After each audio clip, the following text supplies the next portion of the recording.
Bismillah. Innal hamdalillah nahmaduhu wa nasta'inuhu wa nastaghfiruh wa na'udzu billahi min shururi anfusina wa min sayyiati a'malina. May yahdihillahu fala mudilla lahu wa may yudlil fala hadiyalah. Wa asyhadu an la ilaha illallah wahdahu la syarikalah wa asyhadu anna Muhammadan abduhu wa rasuluh. Amma ba'du. Alhamdulillah, pada kesempatan hari ini, hari Rabu 18 Safar 1444 Hijriah, kita lanjutkan kajian di Fakultas Ilmu Tafsir dalam pembahasan tafsir surat Ibrahim, dan kita masuk kepada ayat ke-37. Dan di ayat yang ke-37 ini kita masuk sekarang kepada tafsir Al-Ma'ani. Maka telah kita berikan faedah dari segi al-i'rab dan dari segi ikhtilaf al-qiraat dan ahkam tajwid. Maka sekarang kita masuk kepada tafsir Al-Ma'ani. Yaqulu ta'ala fi kitabihil karim, a'udzu billahi minasyaitonir rajim min hamzihi wa nafthihi wa nafsihi. Rabbana inni askantu min dhurriyyati biwadin ghairi dhi zar'in 'inda baitikal muharram. Rabbana liyuqimus shalah faj'al af'idatan minan nasi tahwi ilaihim warzuqhum minas samarati la'allahum yashkurun. Maka makna dari ayat ini, Rabbana, doa atau panggilan kepada Allah dengan doa. Rabbana, ya Rabb kami, sesungguhnya aku telah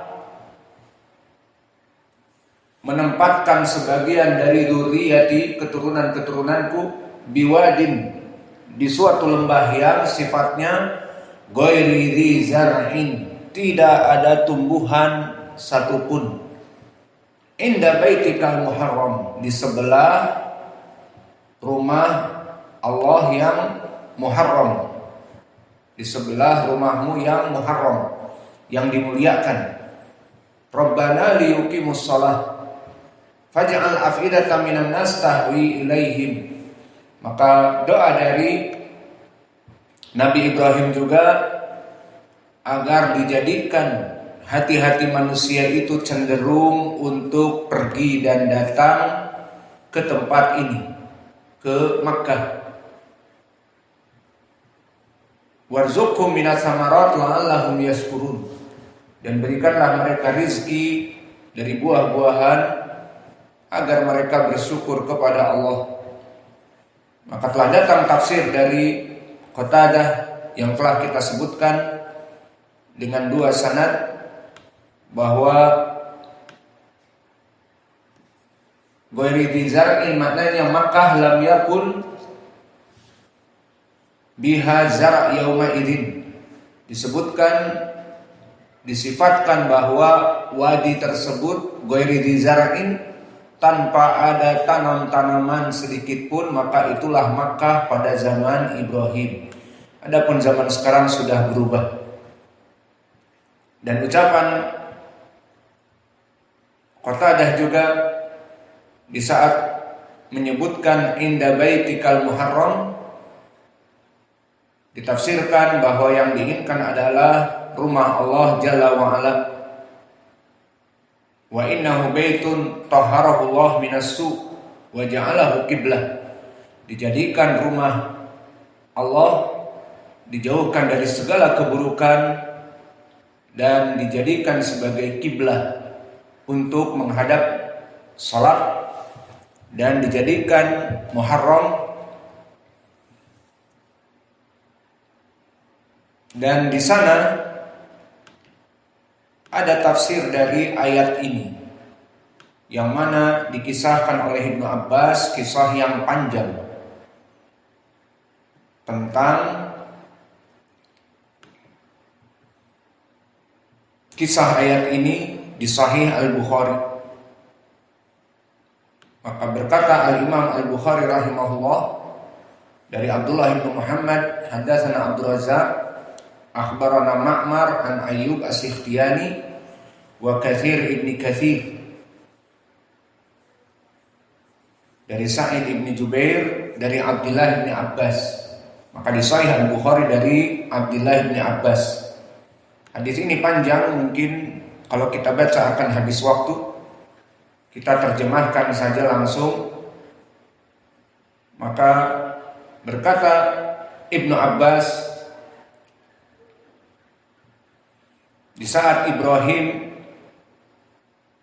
membawa istrinya Sarah dan dia dalam keadaan menyusui Ismail, maka Ibrahim membawa mereka ke tempat suatu lembah. Kemudian Ibrahim alaihissalam menyiapkan bagi mereka tamr, satu keranjang, dan air, satu tempat air. Kemudian berpalinglah Ibrahim, fataba'athu Ummu Ismail, faqalat ya Ibrahim aina tadhhabu wa tatrukuna bihadzal wadi alladhi laysa fihi insun wala syai'. Maka di saat Ibrahim ingin meninggalkan mereka berdua, maka Sarah mengikuti suaminya. Mau kemana kamu? Kamu akan meninggalkan keturunan kamu di sini dalam keadaan tanah yang gersang, tidak ada manusia. Faqalat lahu dzalika miraran wa ja'ala la yaltafitu ilaiha.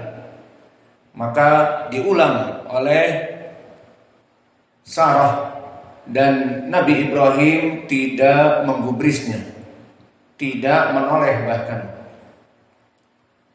Faqalat lahu Allah alladhi amaraka bihada, qala na'am. Maka begitulah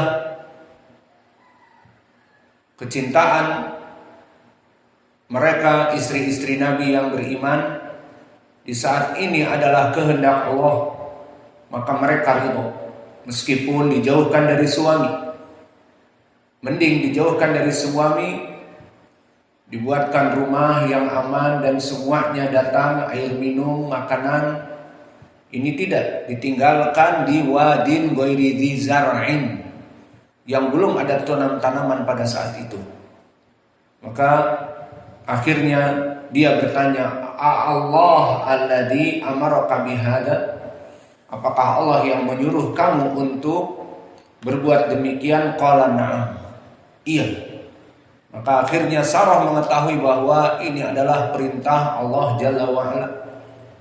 Qalat idan la yudayyi'una. Maka kalau memang ini perintah dari Allah, ya sudah, pasti Allah tidak akan meninggalkan kami. Lihat bagaimana iman mereka. Ditinggalkan di padang pasir, tidak ada manusia dan tidak ada tumbuh-tumbuhan. Air kalau habis dari mana mau didapatkan? Tumur ataupun kurma kalau sudah habis mau didapat dari mana? Namun di saat dia menanyakan apakah ini perintah Allah dan Nabi yang menjawabnya Ibrahim iya, maka tatmainul qalb. Maka Allah pasti tidak akan menyia-nyiakan dirinya hidup sendirian di lembah yang tidak ada siapa-siapa. Summa raja'a fantalaqa Ibrahim hatta idza kana inda asaniyah haitsu la yarawnahu istaqbala biwajhil baita summa da'a bihaula al-kalimat wa rafa'a yadayhi faqala rabbi inni askantu min dzurriyyati biwadin ghairi dzi zar'in inda baitikal muharram sampai kepada ayat la'allahum yashkurun. Maka kemudian Ibrahim setelah berpaling istrinya karena tidak ada harapan lagi, ini adalah perintah Allah, bahkan dia yakin bahwa kalau memang ini perintah Allah, Allah yang menguasai alam raya ini tidak akan menyia-nyiakannya. Subhanallah. Akhirnya Ibrahim dengan penuh perasaan, dia juga mencintai istrinya dan anaknya, namun ini karena perintah Allah. Maka setelah tidak terlihat oleh Sarah, maka akhirnya dia pun menghadap kepada kiblah dan berdoa dengan doa ini. Maka ayat ini disebutkan di dalam Sahih Al-Bukhari, ini adalah doanya Ibrahim di saat meninggalkan Ismail dan istrinya. Kemudian di dalam doa ini ma'ruf telah kita terjemahkan bahwa aku menyimpan dari keturunanku di lembah yang mana tidak ada orang datang satupun dan tidak ada tanam-tanaman di sebelah dari Baitikal Muharram. Di sini menjadi isyarat bahwa pada saat itu belum dibangun Ka'bah, namun ada bekas dulu pernah dibuat tempat yang suci. Dan itu menandakan sebelum Ibrahim, kurun-kurun sebelumnya Allah telah menjadikan di sana bagi kaum-kaum tertentu. Namun mereka kufur kepada Allah, akhirnya dihancurkan. Sampai Ibrahim nanti diperintahkan bersama Ismail untuk membangun kembali. Itu maknanya. Sehingga dia tetap berdoa. Dan disebutkan di Al-Quran, inda baitikal muharram. Kaif inda baitikal muharram, dan Ibrahim belum membangun dan Ismail baru lahir. Kemudian setelah itu disebutkan di dalam hadis yang panjang ini, maka kemudian Ummu Ismail menyusui Ismail. Maka dia makan dan dia minum. Maka dengan makan dan minum itu dia mengeluarkan air susu untuk Ismail. Kemudian setelah mulai airnya habis dan mulai makanannya menipis, maka dia mencari-cari makanan dan minuman. Maka dia naik kepada sofa, dan sofa yang pada saat itu masih bukit kecil. Dari sofa itu dia naik, terlihat wadi, lembah yang turun. Dilihat tidak ada apa-apa. Kemudian dia turun lagi ke lembah.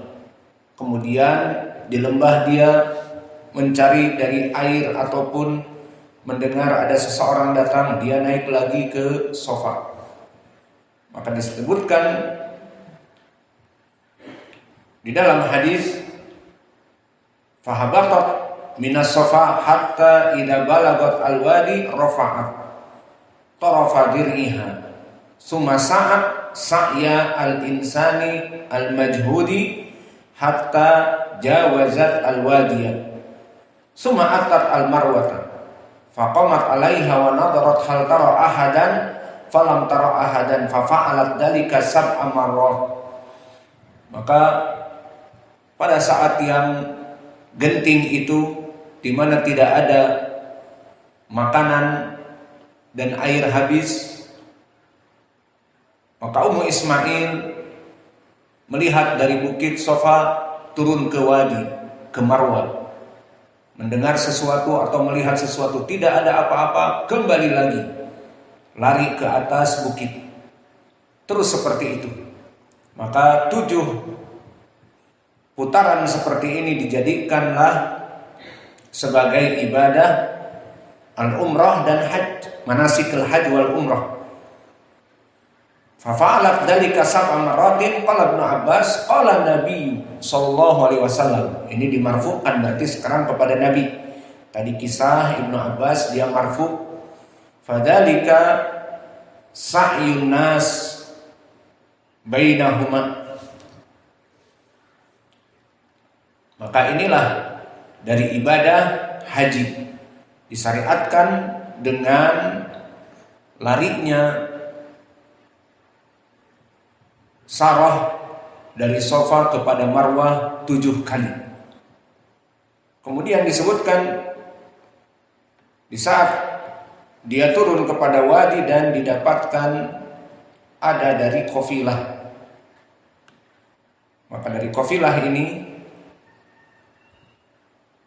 meminta izin untuk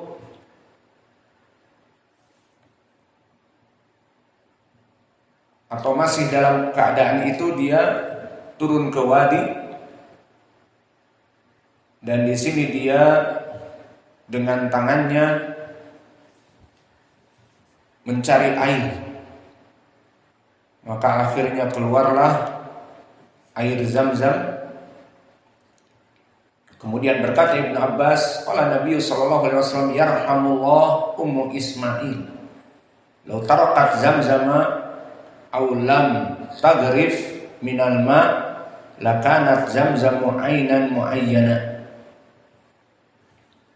Maka akhirnya dia yugrifu dengan tangannya meminum air Zam-Zam. Kemudian suatu hari datanglah dari kafilah dan mereka menginginkan dari air. Maka dikatakan oleh Ummu Ismail, adapun air maka dia adalah milikku. Di saat mereka mengatakan faqalu ata'danina lana ananzila indaki, faqalat na'am walakin la haqqalakum fil ma. Di saat kafilah datang dan mereka mencari air dan didapati Ummu Ismail mempunyai seperti tempat untuk minum, sumur atau telaga kecil untuk minum oase. Maka mereka meminta izin untuk mendekati Ummu Ismail dan mengambil air. Maka dikatakan silahkan, namun air adalah milikku. Maka kemudian jadilah mereka tinggal di sana dan diajarilah Ismail hidup dengan mereka, berbicara dengan mereka yang tadinya sendirian, mempunyai teman, kemudian menjadilah satu qaryah, satu negeri. Maka akhirnya Ismail tumbuh dewasa, dan sebelum meninggal Sarah, maka dinikahkanlah Ismail dengan putri dari orang yang datang tersebut. Kemudian suatu hari di saat Ismail sudah menikah dan dia keluar untuk mencari nafkah, dan nafkah zaman dahulu tidak ada bisnis online, harus dia keluar, dan belum ada pabrik-pabrik dan kantor-kantor. Pekerjaan apa? Mencari kayu bakar, berburu dan sebagainya. Itulah keadaan dari zaman ke zaman. Maka akhirnya datang Ibrahim ke tempat Ismail, namun tidak didapati Ismail. Maka akhirnya dia bertanya, mana Ismail anakku? Dia keluar mencari nafkah. Kemudian ditanya, bagaimana keadaan kamu hidup dengan anakku?